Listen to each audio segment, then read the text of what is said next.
Әлемге әйгілі Catfish Row балықшылар ауылында оңтүстіктің ыстық түні. Ұйқы алдындағы тартымды әуен қай заманда болмасын барлық халықтың құлағына жақсы таныс.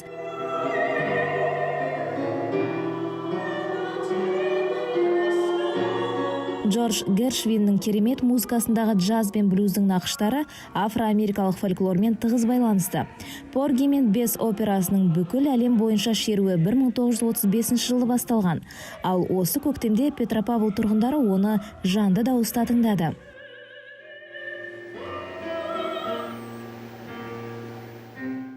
Солтүстік Қазақстан филармониясының камералық хорының қоржынында үлкен еңбектің арқасында джаз туындылары пайда болды. Бұл кездейсоқ емес. 2010 жылдан бастап мұнда талантты хормейстер Юрий Колчин жұмыс істейді. Хор жалпы осындай 30 минуттық көлемде бірінші рет жасалды. Әдетте біз басқада көріністер мен қойылымдарды жасаған кезде олардың ұзақтығы 3-4 минуттан аспайтын. Ал мұнда қозғалыстары бар тұтас қойылым. Оның үстіне туынды ағылшын тілінде орындалды. Тілді мүлдем білмейтін адамдар үшін қаншалықты қиын екен елестетіп көріңіз. Мен олардың алдында басымды ием. Мен олардың барлығын өте қатты жақсы көрем. Юрий Колчин филармонияның камералық хор ұжымын бүтін бір отбасындай көреді. Көптеген артистерді хормейстер Қозбаев атындағы Солтүстік Қазақстан университетінде музыкалық пәндер кафедрасында оқып жүрген кезінен бастап таниды. Колчин онда сабақ берген. Сондай шәкірттердің бірі болған Любовь Зорина бүгінде хордың жетекші артисті ретінде өнер көрсетеді.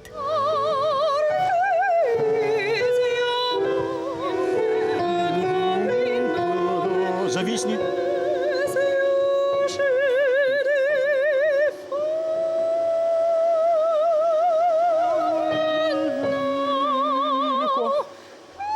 Оралдың тумасы, кәсіби хор дирижері Юрий Колчин бүкіл өмірін хор өнеріне арнаған тұлға.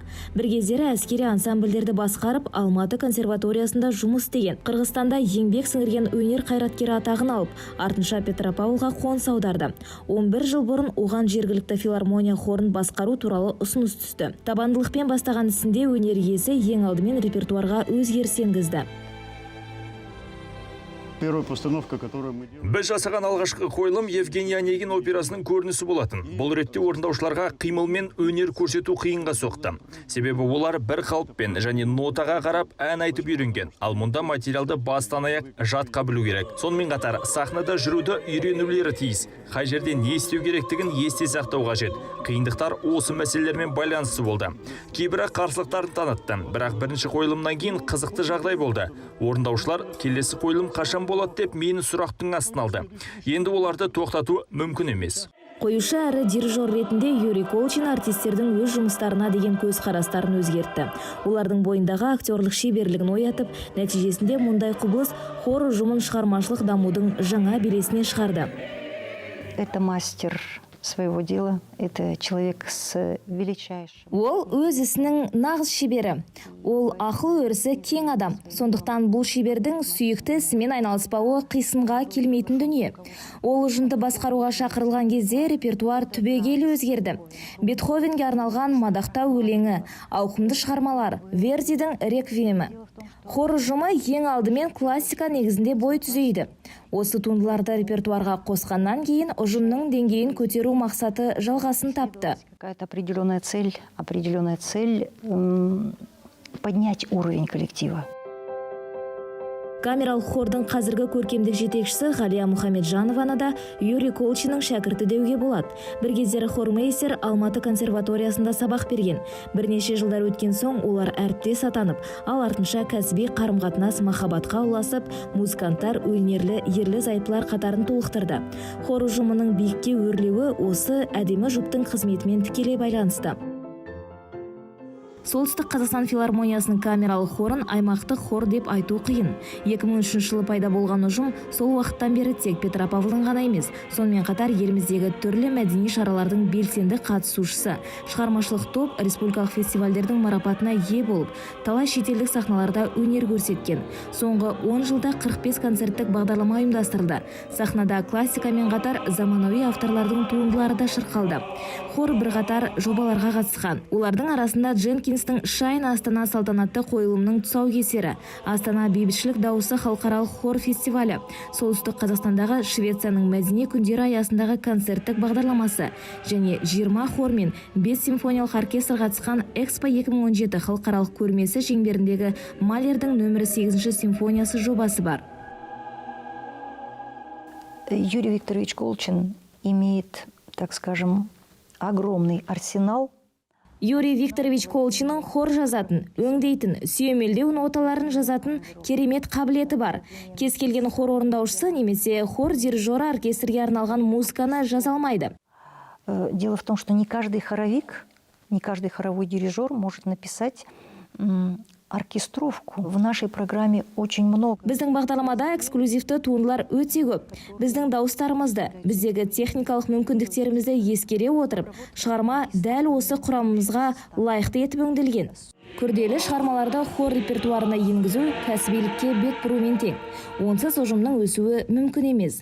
Концертмейстер Андрей Слеско да осы ұстаныммен келіседі. Оның сүйемелдеуімен хор өзінің 6 маусымында өнер көрсетеді.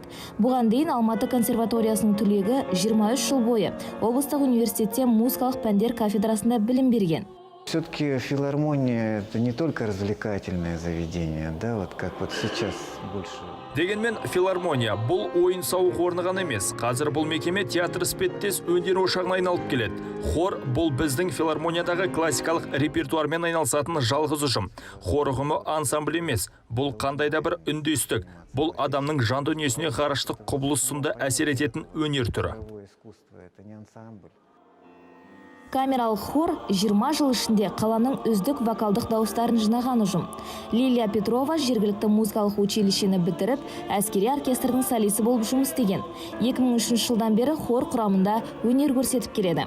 Хор для меня это такой удивительный живой организм. Хор мен үшін таңғажайып тірі ағзасынды.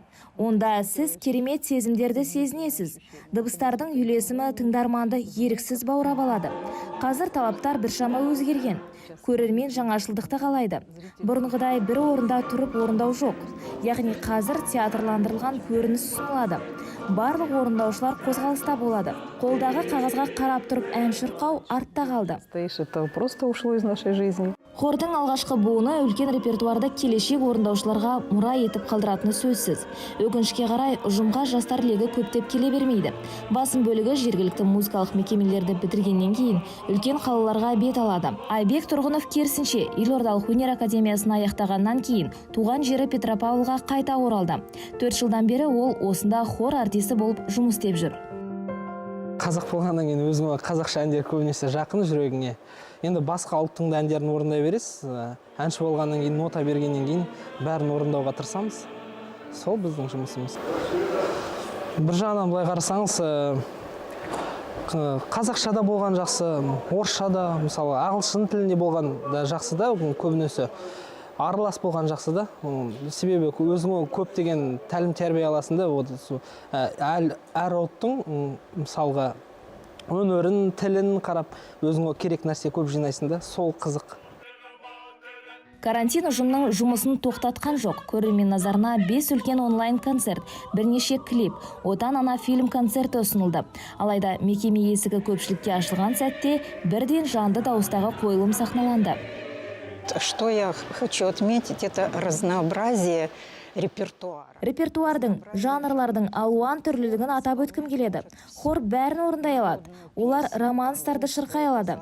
Рухани музыканы орындауға мүмкіндіктері бар. Сондай-ақ Карл Орфтың Кармина Бурана кантатасы, Евгений Онегин операсынан көріністер, джаз операсы сияқты үлкен музыкалық шығармалар да бар. Сцены из оперы Евгения Онегина, например, или вот сегодня из этой джазовой оперы.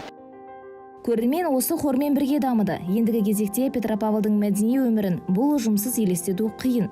Хор жетекшілерінің ендігі арманы вокалдық өнерді сүйетіндердің санын арттыру үшін, оның құрамындағы өнер иелерінің санын арттыру, ал кәсіби деңгейін көтеру үшін опера студиясын ашу.